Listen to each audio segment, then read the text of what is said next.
want you to think of a time when you've been put on the spot. That rush of heat, maybe mental blank, maybe feeling like time slows right down, maybe that feeling that you're in the spotlight and everyone is staring at you. It could be in public, it could be in a work meeting, lots of different situations you might feel like you've been put on the spot. What do you do?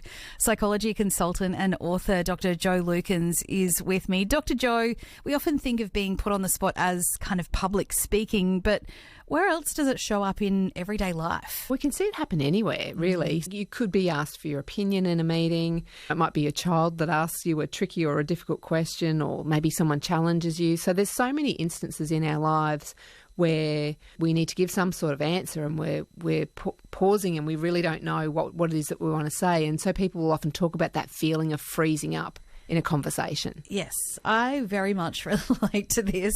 Why can we seemingly lose complete access to, it feels like, everything we know in just one simple moment? Yes, it does, doesn't it? It's almost like if we were to put all our knowledge onto a screen, it would be completely blank. Somebody's cut the wires. Yeah, that's it. And I think what's happened for us is in that split second of being asked or being in that moment, our body's gone, this is a threat. This is something for us to pay attention to. And so what happens for us is there's all that physiological activation. So heart rate goes up, the blood pressure goes, we feel the sweating and all of those sorts of moments.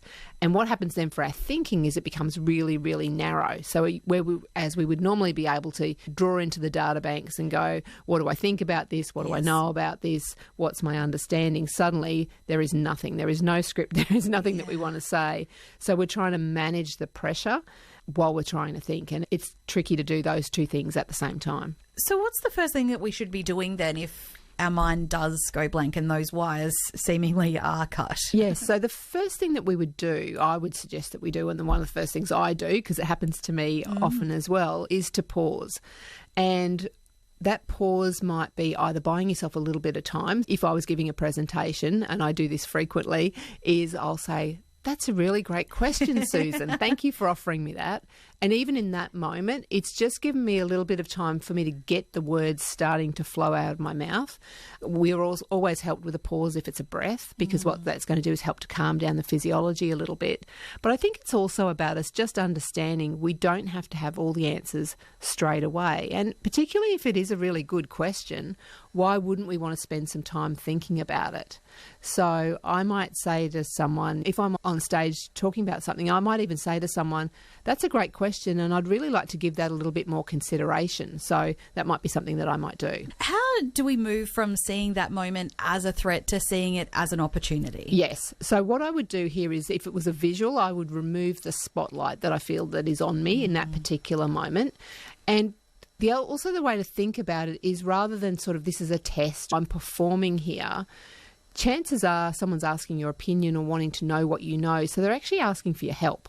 So the way I like to view it is this is kind of a service. So again, I know I keep coming back to the on-stage examples because they're an easy one to sort of think about, because we all know where we've been with that and whether we find that something comfortable or uncomfortable. But what I tell myself is every time I go on stage is, I'm here to help people. I'm here to share an opinion. So if they're asking me a question, they're actually wanting me to serve them in some particular way. So that's a good way to take the pressure off, and then we don't feel like we're being tested so much. Hearing from psychology consultant and author Dr. Jo Lukens, is there a simple way to kind of organise our thoughts when we do feel like we have to respond quickly? Yes. So what I would do is I would always pause, because I think that's, no one ever is critical of someone who takes a moment to stop and think. We kind of think that we need to have the answers straight away, and we don't always. But I use a very simple template where I ask myself essentially 3 questions. What was happening? So what does that mean? What now? And so if I can give an example, if I was coming out of a meeting, say, and someone said to me, Jo, I noticed when I gave my idea, you paused and you didn't seem to totally love the idea at the time. So I would follow that template. I'd tell them what was happening. I'd say, well, at the time that you shared the idea, I was giving it some thought and consideration, particularly as to how this part of it might work. The so what is the next thing. So, I think this is an important part of what's happening for us in this particular instance at work. And then what next is me saying, can we sit down this afternoon and talk about it a bit further? So I think that's a really good template for us to use in lots of areas. What's happening? So what does that mean, and what do I need to do next? And then that gives you a little bit of a map, and then you can follow the map, and it's sometimes easier to find the words. I've used that, I guess, visualization, which is kind of how it feels for me, that the wires have been cut or that everything just goes black. Sometimes that means you're so worried about what you're going to say that you're not actually listening properly.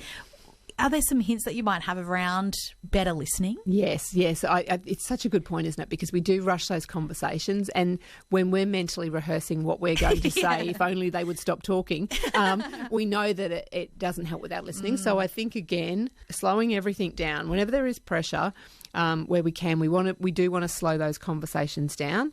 And the other thing that will always help us in a performance situation is curiosity. Asking questions, help me to understand that further. And even that phrasing, help me to understand, is really powerful wording because people like to help.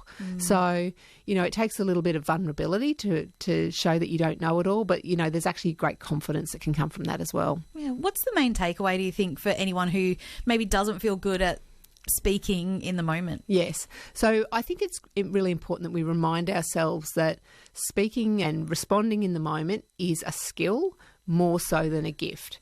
So it's the good news with that is it means that it is something that we can get better at, but what that's going to take is practice. So practicing with the people that we feel safe with. Maybe there's been a few things we've talked about in today's interview. People could jot themselves down a few little notes and practice that with others, but we definitely know that we can all improve our skills when we're in the moment, and to review it for ourselves, to forgive ourselves if it doesn't quite come out the way we want to. Chances are we are always going to be far more critical than the people that we're speaking to. Absolutely. And we're all human. That's right. So we don't need a perfect answer because there won't be one. So we really just want to connect with people. That's psychology consultant and author Dr. Jo Lukens giving us some tips about maybe calming ourselves down if we feel like we've been put on the spot.